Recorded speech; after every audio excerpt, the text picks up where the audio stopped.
రామ్నాథ్ గారు చెప్పండి, తాకట్టులో ఖజానా అంట బుగ్గన రాజేంద్రారెడ్డి గారు సంచలనమైన విషయాలు చెప్తూ వచ్చారు. మనం ఇంతకాలం ఎప్పుడు వినలేదు. ఈ రకంగా తాకట్టు పెట్టడం ఏంటి, ప్రైవేటు వ్యక్తులు నేరుగా ట్రెజరీ నుంచి డబ్బు తీసుకునేలా నిర్ణయం తీసుకోవటం ఏమిటి, అలాగే మిస్లేనియస్ ఖర్చుల కోసం విపరీతంగా కేటాయిస్తున్నారట. సో ఇవన్నీ ఈ అప్పుల మీద ఇన్ని వేల కోట్ల అప్పులు తీసుకొచ్చి కూడా 1,47,000 కోట్లు ఎంతో చెప్పారు కదా ఆయన. ఇంత తీసుకొచ్చి కూడా ఒక్క హామీ అమలు చేయకుండా, ఒక్క పని చేయకుండా, పోనీ ఫలానా ప్రాజెక్ట్ పూర్తి చేసాము లేకపోతే ఇంకోటి చేసామని చెప్పండి. అసలు ఏం జరుగుతున్నట్లు? నిజంగానే ఇది ఇంకో పెద్ద వివాదాస్పద నిర్ణయం అవుతుందా? ఈ రకంగా ఏపీఎండిసి ఖనిజాభివృద్ధి సంస్థల నిధుల్ని వాడుకోవటం కానీ, ఆ తర్వాత ప్రైవేటు వ్యక్తులకి ఈ రకంగా గ్యారంటీలు ఇవ్వటం కానీ, డైరెక్ట్గా ఖజానానే తాకట్టు పెట్టడం కానీ, దీనిపైన మీ విశ్లేషణ చెప్పండి. కొమ్మినేని గారు, కొద్ది రోజుల క్రితమే అంటే గత ఏడాది నవంబర్ 15వ తేదీన అసెంబ్లీలో మన పయ్యావుల కేశవ్ గారు మాట్లాడారు గత ప్రభుత్వాన్ని విమర్శ. ఆయన ఏమన్నారంటే, ఆస్తులు ఎప్పుడు తాకట్టు పెడతాం అధ్యక్ష, వాడికి మార్కెట్లో అప్పు పుట్టినప్పుడు, చేయబదులు కూడా పుట్టినప్పుడు, సంతకం పెట్టి అగ్రిమెంట్ రాసినా వాడికి అప్పు పుట్టినప్పుడు కదా ఆస్తులు తాకట్టు పెట్టేది అధ్యక్ష అన్నారు. రాష్ట్ర ప్రభుత్వం ఆస్తులు తాకట్టు పెడుతున్నారు అంటే బ్యాంకులు కూడా ఎవరు అప్పులు ఇవ్వడానికి ముందుకు రాలేదని అర్థము. దీన్ని బట్టే అర్థమవుతుంది ఎలా నడిచింది అని. అంటే అప్పట్లో అప్పులు ఇచ్చినప్పుడు బ్యాంకులు ఏదైనా షూరిటీగా చూపెట్టమంటే 2-3 ప్రభుత్వ కార్యాలయాలను పెట్టారు. దానిపైన అసలు మొహం చూసి ఎవడు అప్పులు ఇవ్వనప్పుడే, బ్యాంకులు అప్పులు ఇవ్వనప్పుడే ఈ పరిస్థితి వచ్చిందని మాట్లాడారు. కానీ ఈరోజు చేస్తున్నది ఏంటంటే, కేవలం ఆస్తులు తాకట్టు పెట్టడం కాదు కొమ్మినేని గారు, మొత్తం అజమాయిషిని, మొత్తం ఖాతా మీద అజమాయిషిని మొత్తం వాళ్ళకి అప్పగిస్తూ ఉన్నారు. ఏపీఎండిసి నుంచి 9,000 కోట్ల రూపాయలు తీసుకునే బాండ్ రూపం ద్వారా సేకరించేందుకు సిద్ధమయ్యారు, అనుమతిచ్చారు. అందుకు 436 గనుల్ని కూడా కేటాయించేశారు. ఈ మొత్తం విలువ, ఈ గనుల విలువ ఎంత అన్నదానికి నిన్న జీవోలోనే రాష్ట్ర ప్రభుత్వమే చెప్పింది. 191,000 కోట్ల రూపాయలు వాల్యూ కట్టారు. 191,000 కోట్ల రూపాయలు విలువైన గనుల్ని తాకట్టు పెట్టి 9,000 కోట్ల రూపాయలు అప్పు తెచ్చుకుంటున్నారు. ఈ అప్పు తేవడం కూడా ఎట్లా చేస్తున్నారంటే ప్రైవేట్ వ్యక్తుల దగ్గర చేస్తున్నారు, ప్రైవేట్ సంస్థల దగ్గర. సాధారణంగా ఇంత తాకట్టు పెట్టిన తర్వాత, ఇన్ని ఆస్తులు చూపెట్టిన తర్వాత, 191,000 కోట్ల రూపాయల ఆస్తులు పెట్టిన తర్వాత ఇంకా అప్పు ఇచ్చేవాడైతే డైరెక్ట్ ఇచ్చేయాలి. కానీ అప్పు అక్కడికి ఇవ్వడం లేదు. రాష్ట్ర ప్రభుత్వాన్ని, చంద్రబాబు నాయుడు గారిని చూసి అప్పటికి ఇవ్వకపోయేసరికి ఏం చేశారు వీళ్ళు, ఈ గనుల శాఖకు సంబంధించిన ఆదాయాన్ని మొత్తం ఒక ఖాతాకు మళ్లించేసి, ఏది రెవెన్యూ కలెక్షన్ అకౌంట్ మళ్లించేసి, ఆ అకౌంట్ మీద పూర్తిగా అజమాయిషి, ఏ ప్రైవేట్ సంస్థలు అయితే అప్పులు ఇస్తాయి 9,000 కోట్లు వాళ్ళ చేతిలో పెట్టుకున్నారు. అది సెకండ్.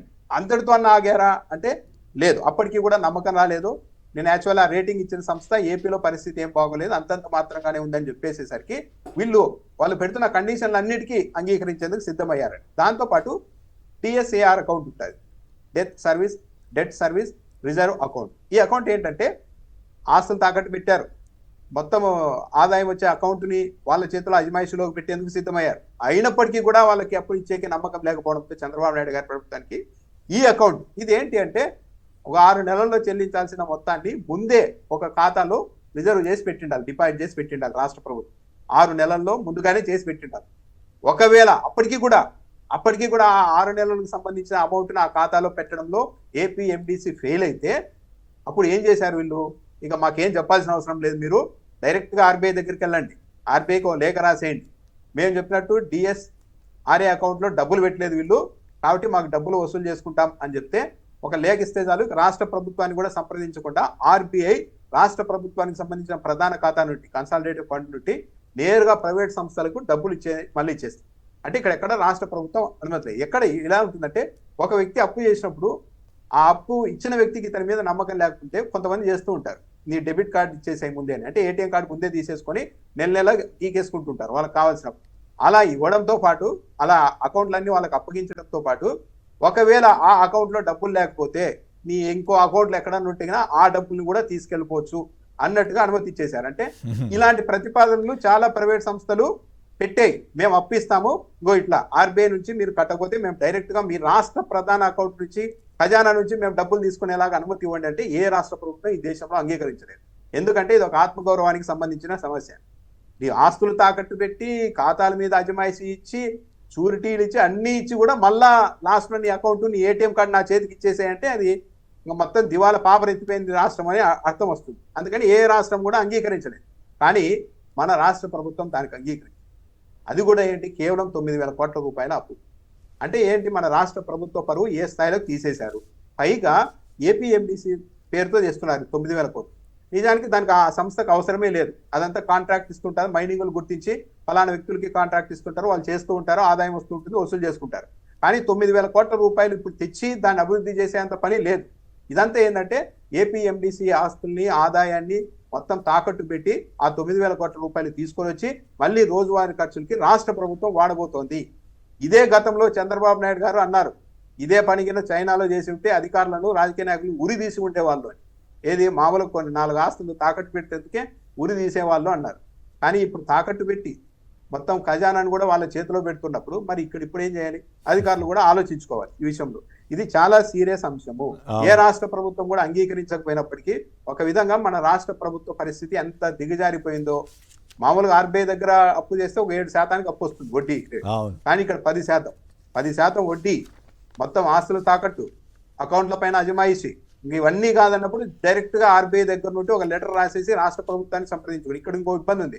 1వ తేదీ జీతాలు ఇద్దామని చెప్పేసి ఆర్బీఐ దగ్గర ఉన్న అకౌంట్లో మొత్తం డబ్బులు పెట్టితే వీళ్ళకైనా లేఖ రాసేస్తే రాష్ట్ర ప్రభుత్వాన్ని సంప్రదించకుండా వాళ్ళు అక్కడికి నిధులు మళ్ళీ చేస్తే ఏదో ఒక రోజు రాష్ట్రానికి అసలైన అవసరాలకు కూడా ఇబ్బందులు ఏర్పడే అవకాశం ఉంటుంది. ఈ ఏపీఎండిసి 9,000 కోట్లతోని ఈ ఫార్ములాను ఆపుతారా? 10 నెలల కాలానికి ఈ స్థాయికి వెళ్ళిపోయిందంటే ఇంకా 4 ఏళ్ళు లాగాలి. ఇంకా మరి ఇంకెన్ని విచిత్రాలు చేస్తారో చూడాలి. మొత్తానికైతే ఇది ఏ రాష్ట్ర ప్రభుత్వం చేయని పని అయితే మన వాళ్ళు చేసేశారు.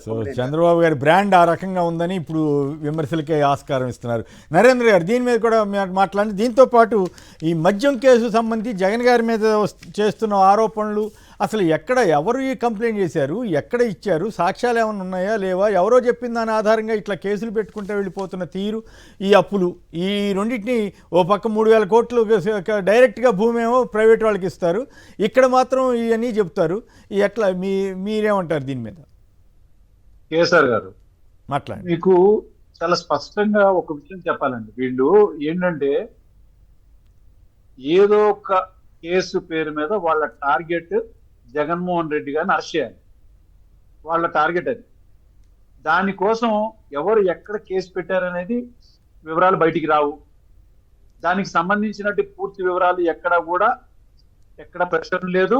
దానికి సంబంధించినటువంటి విషయాలు ఎక్కడ కూడా బయటకు రానివ్వకుండా గోప్యంగానే ఉంచుతూ, ఇప్పుడు ఏదైతే ఇందాక పబ్లిక్ లో కూడా ఎంత ఎదిగి వెళ్ళిపోయింది, ఒక నటిని తీసుకొచ్చి, ముంబై నటిని తీసుకొచ్చి ఒక ఐఏఎస్ ఆఫీసర్ని ఎలా అయితే అరెస్ట్ చేశారో సంబంధం లేని వాళ్ళని, ఇదే విధంగా వాళ్ళు అనుకున్న టార్గెట్, వాళ్ళు అనుకున్న కక్ష సాధించడానికి వీళ్ళు చేస్తున్న పనులు ఇవే.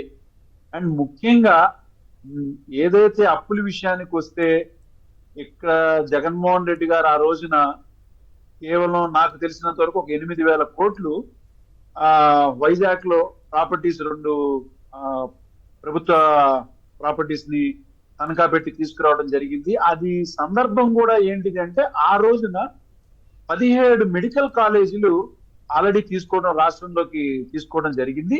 అండ్ వాటి యొక్క రీపేమెంట్ కి షెడ్యూల్ చాలా పర్ఫెక్ట్ గా షెడ్యూల్ ఫిక్స్ చేశారండి. ఎట్లా అంటే, ఈ యొక్క మెడికల్ కాలేజీల యొక్క అడ్మిషన్స్ ఏవైతే జరుగుతాయో వాటి యొక్క అమౌంట్స్ తో ఇమ్మీడియట్ గా వాటి యొక్క రీపేమెంట్ కూడా చాలా పర్ఫెక్ట్ గా షెడ్యూల్ ప్రిపేర్ చేసి ఇమ్మీడియట్ గా, అంటే మాక్సిమం ఎంత త్వరగా అయితే అంత త్వరగా అప్పు తీరిపోయి ఆ యొక్క ఆస్తుల్ని మళ్ళీ తిరిగి